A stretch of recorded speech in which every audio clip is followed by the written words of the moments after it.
Veliki pozdrav moji dragi gledatelji, moje ime je Marija, dobrodošli na YouTube kanal Aure Centra. U današnjoj temi ću vam govoriti o 6 najopasnijih i praktično najučestalijih bolesti same štitnjače.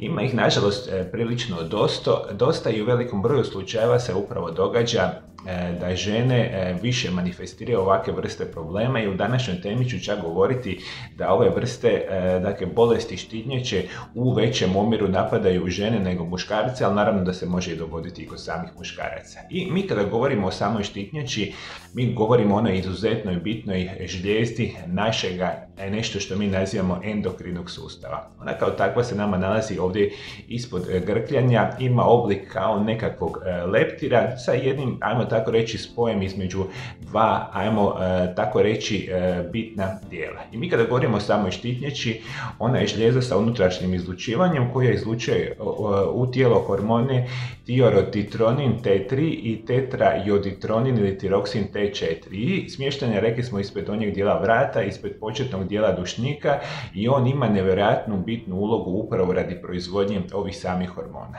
Jer mi smo puno puta govorili da normalna proizvodnja samih hormona štitnjače utječe na nevjerojatan broj procesa u našem tijelu i našem organizmu, da mi zapravo potpuno normalno i zdravo živimo. I mi kada govorimo o tome, hormoni štitnjače utječu na brzinu i promet materije i energije u stanicama i tkivima, odnosno intenzitet metabolizma, utječe na kalkiogenezu, metabolizam proteina, ugljikohidrata, lipida i vitamina, te na interakciju sa nečim što se naziva simpatikus. I ono što se zapravo događa, osobe kao takve sa vremenom i naravno raznih uzroka ima, potencijalno razvijaju itekako opasne bolesti i oboljenja.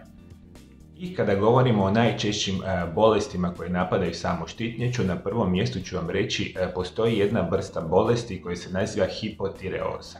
Kod hipotireoze govorimo o smanjenoj proizvodnji onih najbitnijih hormona štitnjače koje sam malo prije rekao, a praktično glavni uzrok samo hipotireoze je jedna vrsta bolesti i oboljenja koje se naziva Hashimoto sindrom. Hashimoto sindrom kao takav, dakle, posljedica je određenog autoimunog odgovora našega organizma i nastaje upravo smanjena proizvodnja ovoga hormona i posljedica svega toga jako veliki broj sustava u našem organizmu kreće stvarati određene vrste, naravno, problema. To je jedna od jako čestih bolesti i oboljenja, dakle biti će hipotireoza. Na drugom mjestu će biti hipertireoza, odnosno prekomjerno proizvodnje ili lučenje upravo ovih hormona štitnjače u našem organizmu. I kada govorimo o hipertireozi ili preaktivnoj štitnjači, uzrokuje se upravo da štitnjača pravi više hormona nego što tijelo treba. To ubrzava mnoge funkcije vašega tijela, kao što su metabolizam i otkucaj srca, i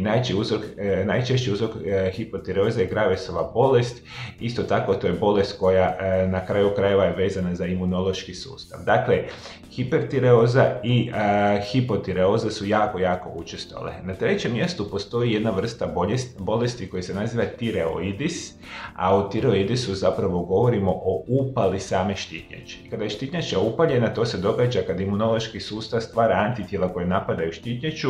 Uzroci su autoimuni bolesti poput dijabetesa tipa 1, reumatoidnih artritisa, genetike, virusne ili bakterijske infekcije ili određene vrste lijekova.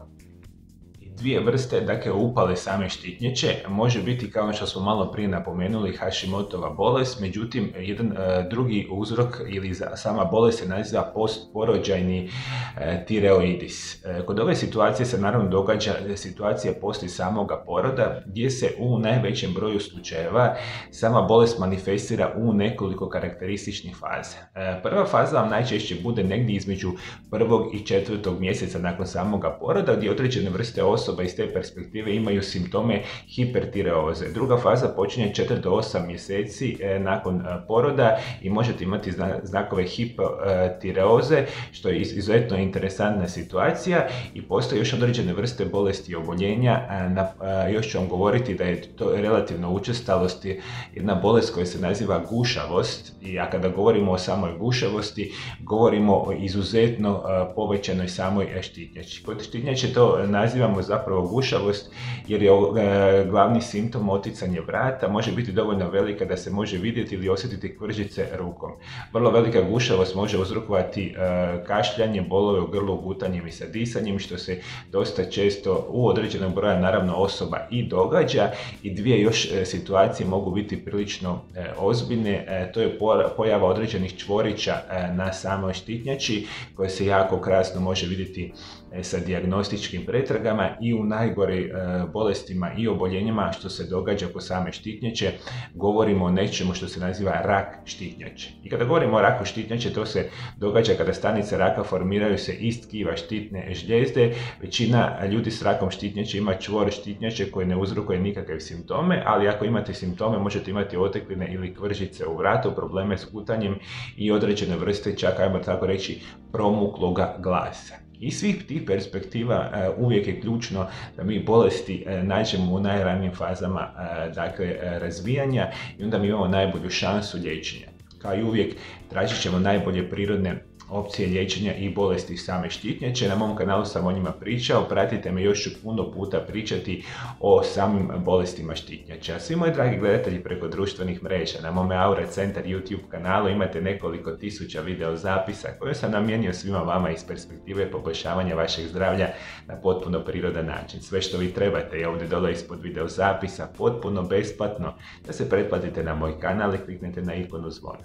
I na taj način ćete postati dio jedne velike zajednice mojih dragih pratitelja i gledatelja iz cijeloga svijeta. Ja kao i uvijek dati ću vama najbitnije informacije koje će poboljšati vaše zdravlje. Hvala što me pratite do druge teme. Lijep i ugodan pozdrav.